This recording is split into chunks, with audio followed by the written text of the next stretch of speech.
আসসালামু আলাইকুম ওয়া রাহমাতুল্লাহি ওয়া বারাকাতুহু। দিনী আমল ইউটিউব চ্যানেলের দিনী ভাই বোনেরা, আশা করি আল্লাহ তাআলার অশেষ রহমতে ভালো আছেন, সুস্থ আছেন। আলহামদুলিল্লাহ। আজ চলছে 27শে কদরের রাত। এই রাতে একটি দোয়া অবশ্যই পড়তে ভুলে যাবেন না।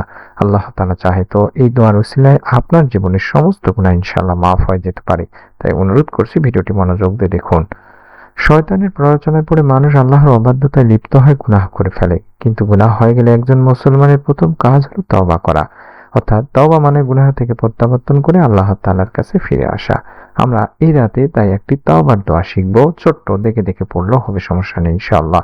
পাপী বান্দাদের আল্লাহ তাআলা তাই তো আশার বাণী শুনিয়েছেন। বর্ণিত হয়েছে, হে আমার বান্দারা, যারা নিজেদের উপরে জুলুম করেছো, তোমরা আল্লাহর রহমত থেকে নিরাশ হও না। নিশ্চয়ই আল্লাহ সব গুনাহ মাফ করেন, তিনি ক্ষমাশীল পরম দয়ালু। এক হাদিসেও হযরত আবু হুরায়রা রাদিয়াল্লাহু তাআলা আনহু থেকে বর্ণিত আছে, আল্লাহর রাসূল সাল্লাল্লাহু আলাইহি সাল্লাম বলেন, তোমরা যদি পাপাচার করতে, এমনকি তোমাদের পাপ আকাশের সীমা পর্যন্ত পৌঁছে যেত, অতঃপর তোমরা তওবা করতে, তাহলে আল্লাহ অবশ্যই তোমাদের তওবা কবুল করবেন। সুবহানাল্লাহ। উম্মুল মুমিনিন মা আয়েশা রাদিয়াল্লাহু তাআলা আনহা বলেন, আল্লাহর রাসূল সাল্লাল্লাহু আলাইহি সাল্লাম বলেছেন, মুসলিম ব্যক্তির উপর যেসব বিপদ আপদ আসে, এর মাধ্যমে আল্লাহ তার পাপ দূর করে দেন, এমনকি যে কাঁটা তার শরীরে বিদ্ধ হয় সেটার দ্বারাও।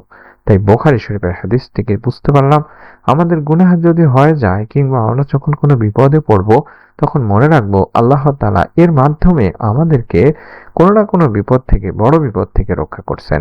তাই গুনাহ হয়ে গেলে আমাদের উচিত হবে বেশি বেশি করে তাওবার নামাজ পড়ে নেওয়া। হাদিসে পাক আল্লাহর রাসূল সাল্লাল্লাহু আলাইহি ওয়াসাল্লাম বলেন, যদি কেউ গুনাহ করে ফেলে তারপর পবিত্রতা অর্জন করে 2 রাকাত সালাত আদায় করে আর আল্লাহ তাআলার কাছে ক্ষমা প্রার্থনা করে, তবে আল্লাহ তাকে ক্ষমা করে দেন। আমরা এই কদরের রাতে ইচ্ছে করলে সাহারি খাওয়ার আগে, কিংবা আপনি সাহারি খায় ফজরের নামাজের আগে, কিংবা ফজরের নামাজের পরেও, সূর্য উঠে যাওয়ার পরেও আপনি চাইলে অন্তত 2 রাকাত নামাজ আদায় করে আল্লাহ তাআলার কাছে এই ছোট্ট দোয়াটি পড়তে পারেন। অর্থাৎ, রব্বি ইন্নী যালামতু নাফসি ফাগফিরলি, রব্বি ইন্নী যালামতু নাফসি ফাগফিরলি। এটি হচ্ছে গুনাহ মাফের দোয়া। দিনী ভাই বোনেরা, কোরআনুল কারীম থেকে নেওয়া গুনাহ মাফের তাওবার দোয়া, যে দোয়াতে আমরা বলছি, হে আমার রব, হে আল্লাহ, নিশ্চয়ই আমি আমার নফসের প্রতি জুলুম করেছি, সুতরাং আপনি আমাকে ক্ষমা করে দিন। সূরা আল কাসাসে এই দোয়াটির কথা বলা রয়েছে। পবিত্র এই কদরের রাতে আপনারা যেন ভুলে না যান যে এই আমলটি করার জন্য আমি আপনাদেরকে শিখিয়ে দিলাম। আপনারা চাইলে এই রাতে আরো কয়েকটি গুরুত্বপূর্ণ আমল করার চেষ্টা করবেন। প্রথমত নফল নামাজ পড়বেন বেশি বেশি করে, যেটা বললাম। দ্বিতীয়ত কোরআন তেলাওয়াত করবেন। তৃতীয়ত ইস্তেগফার বেশি বেশি করবেন, চাইলে আস্তাগফিরুল্লাহ আস্তাগফিরুল্লাহ পড়তে পারেন। এবং চতুর্থত দরুদ শরীফ পাঠ করবেন। এবং সবচেয়ে গুরুত্বপূর্ণ, আল্লাহ তাআলার কাছে বেশি বেশি নিজের ভাষায় দোয়া করবেন।